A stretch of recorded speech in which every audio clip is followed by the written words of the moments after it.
Live and on tape from the Silicon Valley, this is the Daily Disturbance, hosted by Dave Daba, ripping on players, coaches, and bad front office management. The Daily Disturbance starts. Okay, here we go. 5, 4, 3, 2, 1.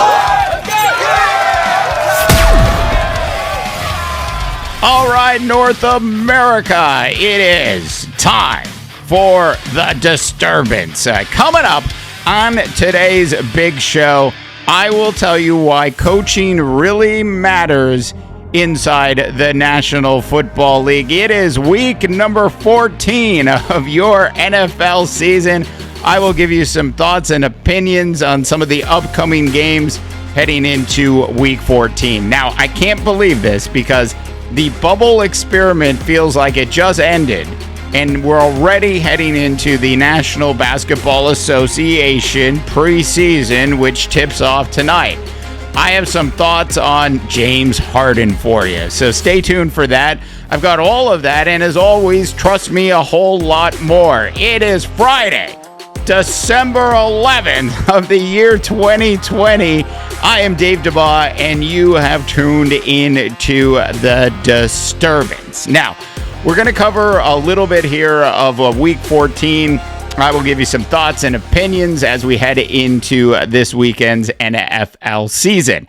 But I did want to start the NFL section of the Disturbance out with a statement that I often make. And I think when we sit back and we look at what's happened with the Cleveland Browns. That's right. I'm going to actually talk about the Cleveland Browns for just a minute, so stay with me here. Good coaching matters. How else can you explain the fact that the Cleveland Browns, led by a mediocre number 1 first-round draft pick in Baker Mayfield? Now, look, I know a lot of you out there were all on the Baker Mayfield bandwagon. But let's face it, Baker Mayfield is the very definition of an average quarterback in the National Football League. So is Ryan Tannehill. And look at how good the Tennessee Titans are doing this year. Look, I've joked often over the last 13 weeks that Ryan Tannehill must have been brainwashed into believing, or hypnotized into believing, that he's going to someday be a Pro Bowl Hall of Fame style quarterback in the NFL. How else could you explain how well Ryan Tannehill played at the beginning of the season? Like, somebody obviously brainwashed him. That being said, when you look at this Cleveland Browns team, Kevin Stefanski, who's the new head coach of the Cleveland Browns, is on the verge of taking this Cleveland Browns team to the playoffs for the very first time in 18 years. Can you imagine being a fan of a National Football League franchise and not being in the playoffs for 18 years? Like, I have no idea what that would be like. That is like, it's one thing like for your baseball team to be bad for a very long time. You got 160 plus games that you get to suffer through every year. It's one thing for your National Basketball Association team to be bad for a very long time. It just happens. But when you're playing in a sport where there's only 16 or 17 games a season, because they're going to go up to 17 at some point here soon, but when you're playing in a league where there's only basically a couple handfuls of games a year, and you can't make the playoffs at least once every 10 years, you know you're sitting on something that can't be sat on. You're a part of a franchise and an organization that is basically quicksand. And that is exactly what has happened to the Cleveland Browns over the last 18 years. Every single time there's been a glimmer of hope, this organization has fallen flat on its face. So I think it's important to note that in the National Football League, if you want your team not to be the New York Jets, do not hire Adam Gase. Do not bring back Anthony Lynn with the Chargers. Good coaching matters in the National Football League. Kevin Stefanski has done a heck of a job. Now, I did touch on Baker Mayfield a little bit, and I don't want to harp on this too much, but Baker Mayfield has done a really nice job buying into what Kevin Stefanski wants him to do. Look, I'm not saying that the Cleveland Browns are going to win the Super Bowl, but what I am saying is it is a major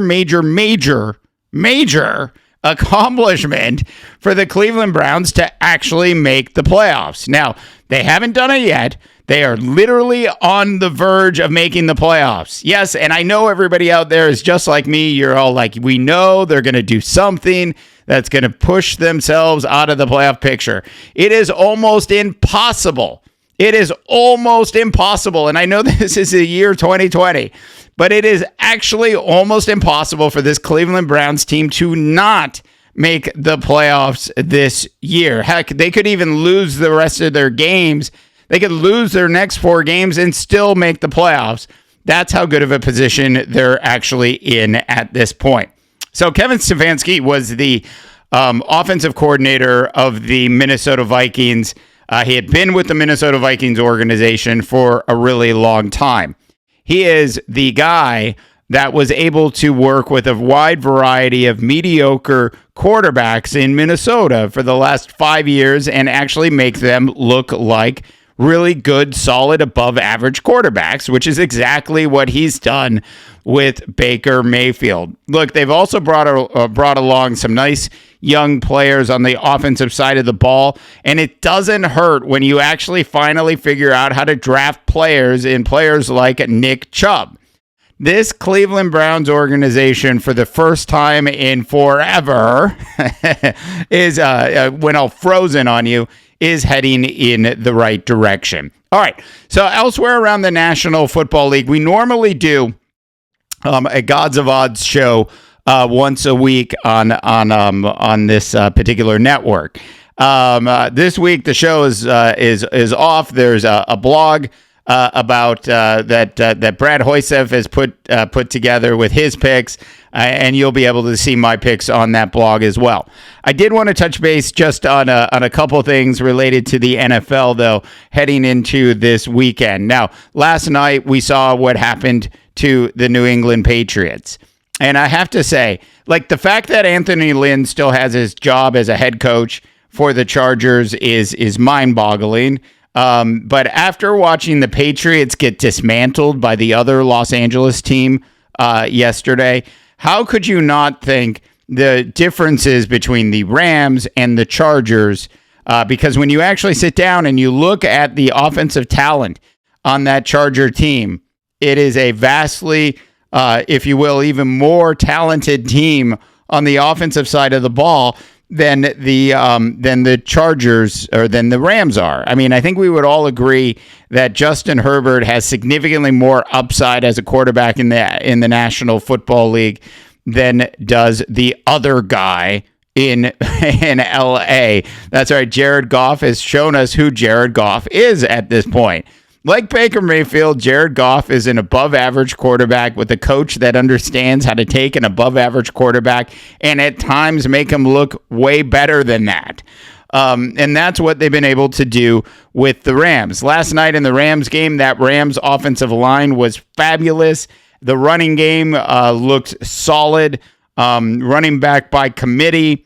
It is a solid organization. So you got this Patriot team that flat out destroys the Chargers one weekend. We come back 4 days later and they get destroyed by the other team in LA. I'm just saying Anthony Lynn needs to go as the head coach of the Chargers. Elsewhere around the National Football League, I thought it was sort of interesting. I heard from a couple of my buddies this week about this upcoming Vikings Tampa Bay Buccaneers game. And look, as much as I want the Vikings to win, I do not see a world in which they will actually win this game. There is one thing to note, and that is that this Viking team, for whatever reason, seems to play better on the road.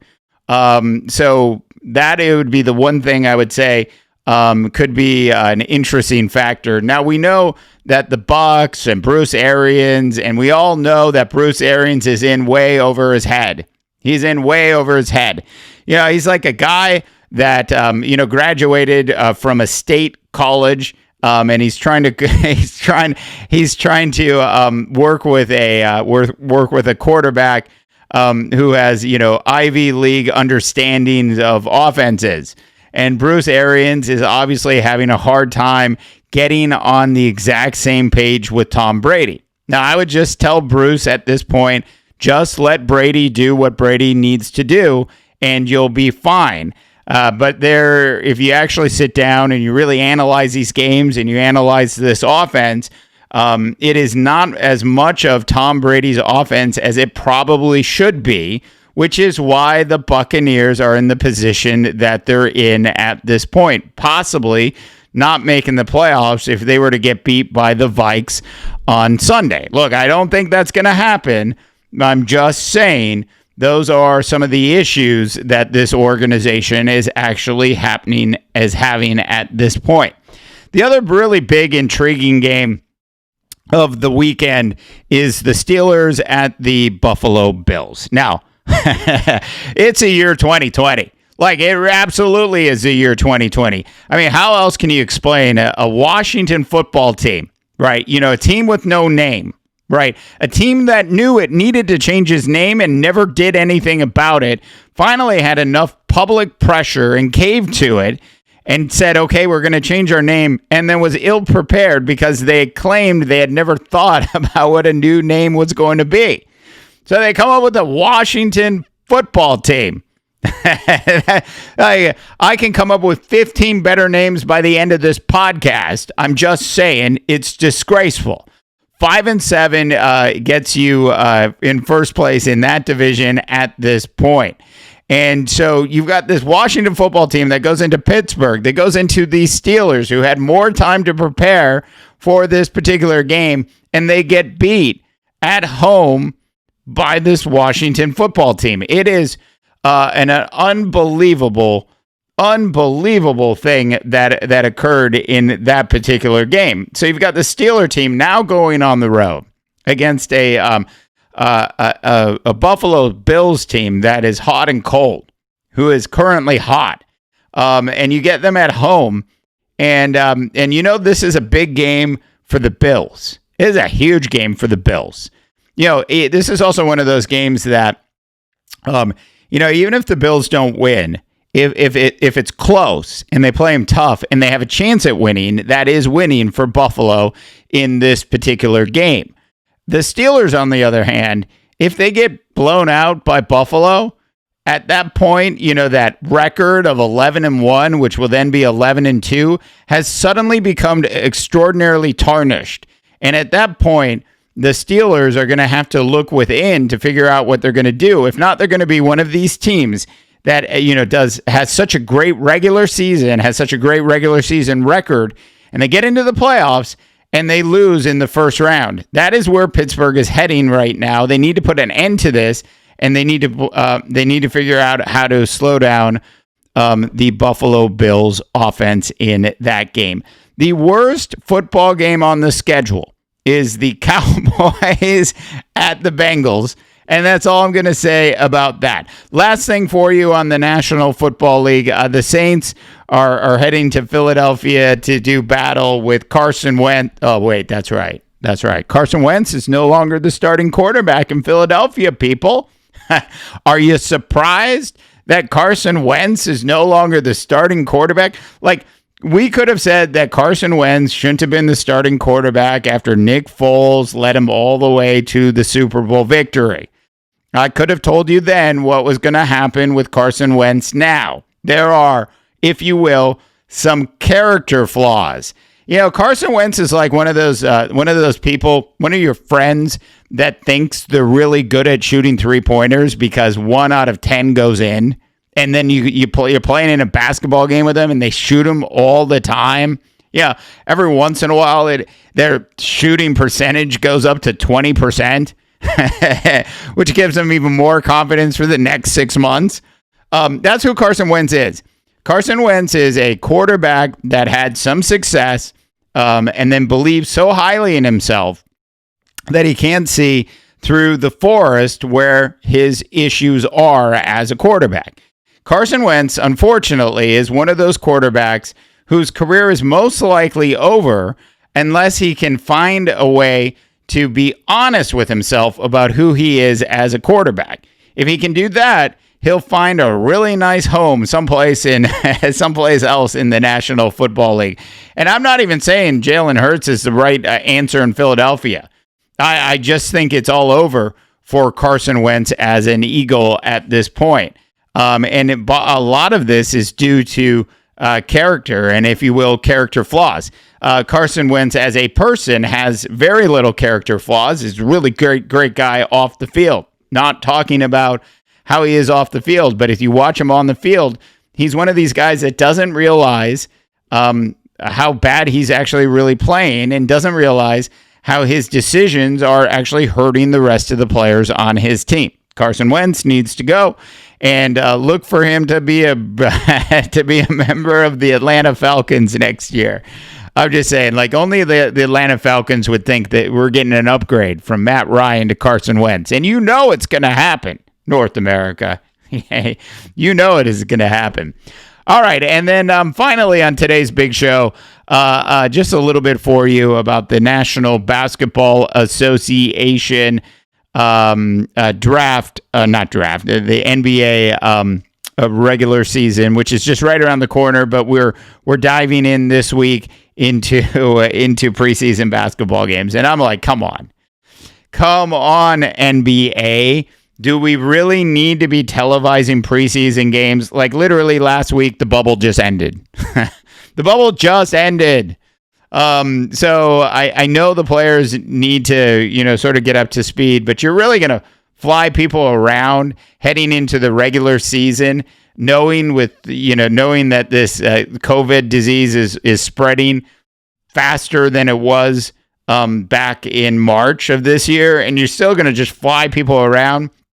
Look, I know your protocols are in place, but I think it's ridiculous. It's absolutely ridiculous. Do you have any idea how many games have been canceled because of COVID in collegiate athletics over the last couple of weeks? The number is so big that I couldn't even sit here and even attempt to rattle off all the games that have been canceled.